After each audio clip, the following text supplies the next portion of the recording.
जय जगन्नाथ सांग मैंने तो देखूँ गोटे बड़ अपडेट आपण मान पाखे पहुँची समस्ते जानी थे अल्प बहुते तो सांग को ओएसएफ भी अपडेट आपण मानक भिडियो माध्यम जनइबी। तो देखूँ आपण मैंने जानते आज आपण मानकर हियरिंग थिला आपणकर जो बाटालियन थिला आपण मानकर ओभरएज पिला मानकर तो आज 3 वर्ष से एज पाई सारी जोटा कि 6 वर्ष से पिटिशन करते 3 वर्ष अलरेडी मिलगला।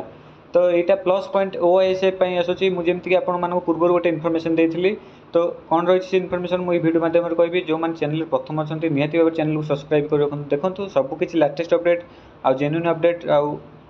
चैनल माध्यम आपको प्रोवाइड करे तो निहाती भाव चैनल को सब्सक्राइब कर रखता आउ गोटे लेखा लाइक करने भूलें। तो देखो जो मैंने फास्ट तो कही रखी आपण मैंने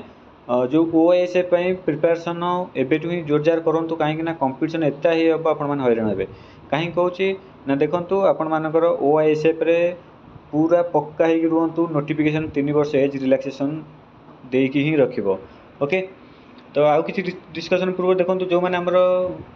पेड ग्रुप रे जॉइन होगा चाहते जोड़ा मॉक टेस्ट पेड ग्रुप रे ये जो स्क्रीन देखा नंबर ये नंबर रे आपण माने व्हाट्सएप रे मेसेज करेंगे मात्र 49 रही है एप्रिल 1 ठू 98 हो तो जो मैंने इंटरेस्टेड अच्छा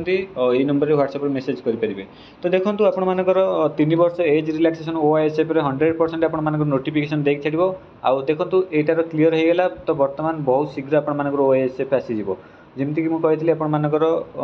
जो भी प्रोसेस लेट रही तो यार ही केवल रही है यहाँ बर्तमान आपण मानकर गोटे पटू क्लीयर हो जाए तो आपण मानी संकेत शुभ संकेत आसी जाइए जोटा कि ओएसएफ तो निहाती भाव में पूरा रेडी रुहतु आउ बड़ लड़ी हाँपाई जाऊँगी ओएसएफ जोटा कि आपण मानकर प्रिपेरेसन रे तो निहाती भाव में आपण मैंने 75 को टार्गेट करूँ ना नहीं आशा छाड़ी दिंतु है। तो बहुत आपण मानकर कंपटीशन ये ओएसएफ जो जेहेतु आपण मानकर समस्त आवेदन करेंगे 10th पास समस्त आवेदन करेंगे बहुत फीमेल मेल तापर 3 वर्ष भी एथरे भी मिल आपण मानकर तो मैक्सिमम पाखापाखि 4-5 लाख पिला ही अप्लाई करेंगे तो से आपण मानकर कंपटीशन पूरा जोरजार रहिबो तो से अनुसार आपण माने प्रिपरेशन करंतु। तो एतिक थिला अपडेट निहाती भाव में आशा करूँ वीडियो भल लगी लाइक करते चैनल को सब्सक्राइब कर रखुँ निहाती भाव में।